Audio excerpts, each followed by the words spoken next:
Wednesday, October 23, with a quiet trading day. In the mid-afternoon, the author of a book that we're going to be showing you later, Mr. Klein, says that there was a sharp sell-off of automobile stocks. And as was becoming all too familiar, a sharp sell-off took place in the closing hour of trading.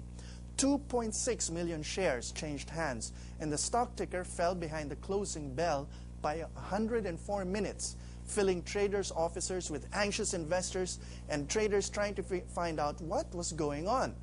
Now, the Dow ended up dropping 20.66 points, and the ticker churned out numbers past 7 in the evening. Millions of little investors were wiped out overnight. Now, the market seemed to calm down on Thursday and Friday of that week, but not quite. Klein quotes the late economist John Kenneth Galbraith as saying that weekends made for mischief in the minds of people invested in the stock market. Something happened, and that something might have been that having seen their fellow investors already ruined by the crazy market that week, investors big and small decided on Sunday that the best thing to do was sell out on Monday, October 28th.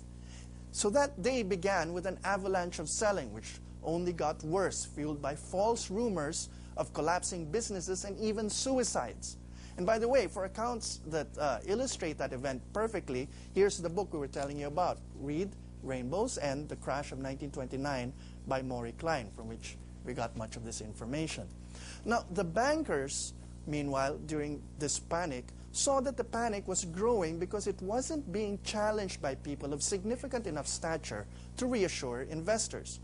Now, the Dow plunged 38.33 points, a record on a volume of 9.2 million shares.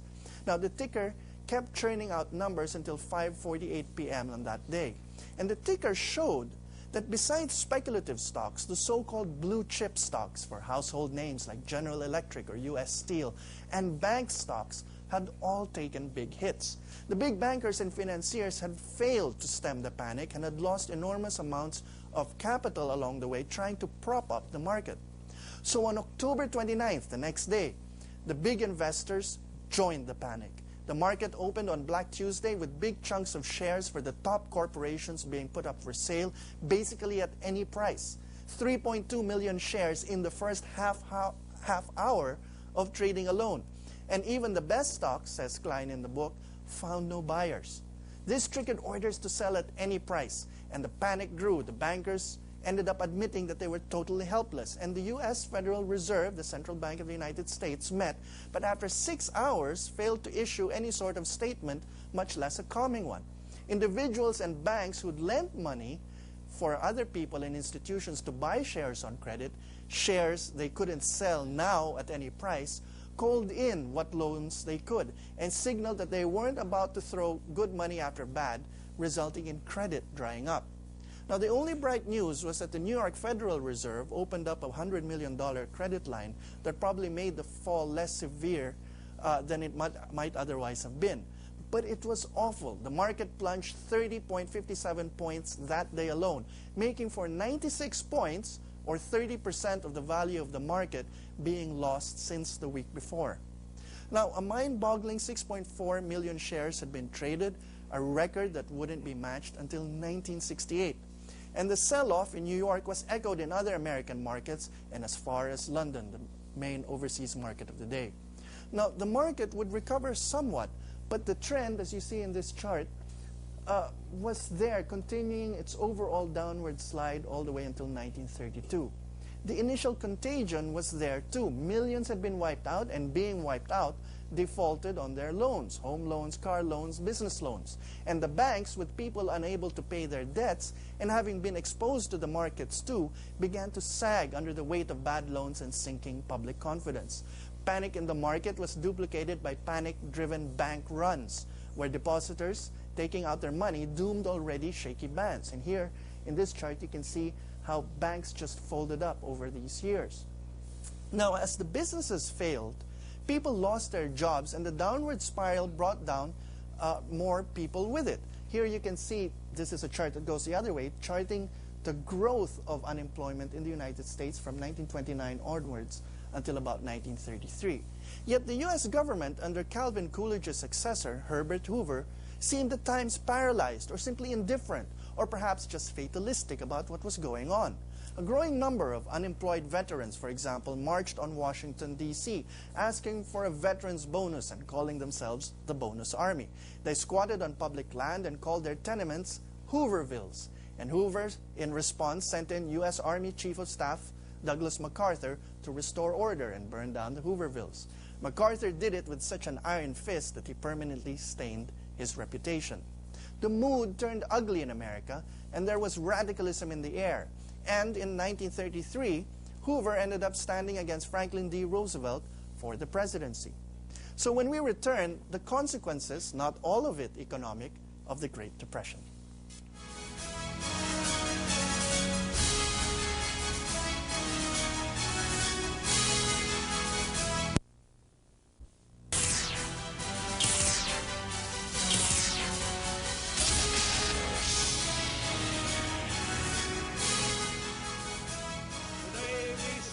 Committed to the proposition that freedom is no half and half affair.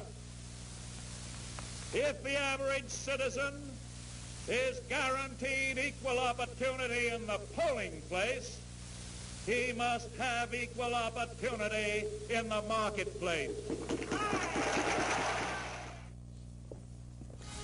That was Franklin D. Roosevelt campaigning for the American presidency in 1933, a campaign he won by a landslide. Echoing Lincoln's proclamation that no nation can be half slave and half free, FDR in 1933 proclaimed that no nation can be half rich and half poor. The growing misery because of the Great Depression led to a clamor for the excesses of financiers to be matched by greater regulation, and more than that, by government doing more to protect the little people. Franklin D. Roosevelt promised action, starting the tradition of counting down the first 100 days of his presidency, which presidents the world over have copied ever since. Now, he inaugurated what he called a New Deal, and an alphabet soup of agencies, all familiar to Americans to this day, and copied by governments the world over. A Securities and Exchange Commission, or SEC, to keep an eye on stocks and bonds and the management of companies, public works projects, and institutions such as Social Security. Now, the Great Depression had a direct effect on the status of the Philippines. In 1916, the U.S. Congress, by means of the Jones Law, had settled the question of Philippine independence. It would not be a question of if, but rather when. But most of the 1920s were spent discussing whether that when would come sooner rather than later. Now, there's a lunatic fringe that still pines for U.S. statehood for the Philippines, which conveniently ignores the very clear desire of Americans themselves not to consider the Philippines for statehood for economic, military, and even racial reasons. Now, the question, as we mentioned, had been settled in 1916, and yet because of the Great Depression, the later became sooner for Philippine independence.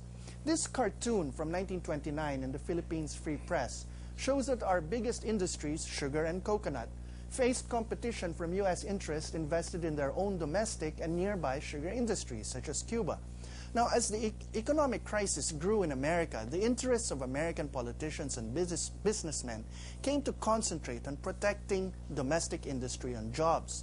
Philippine economic interests thus had to face negotiating a friendly parting of ways to at least partially protect our markets, or risk Americans panicking a total clampdown against our products.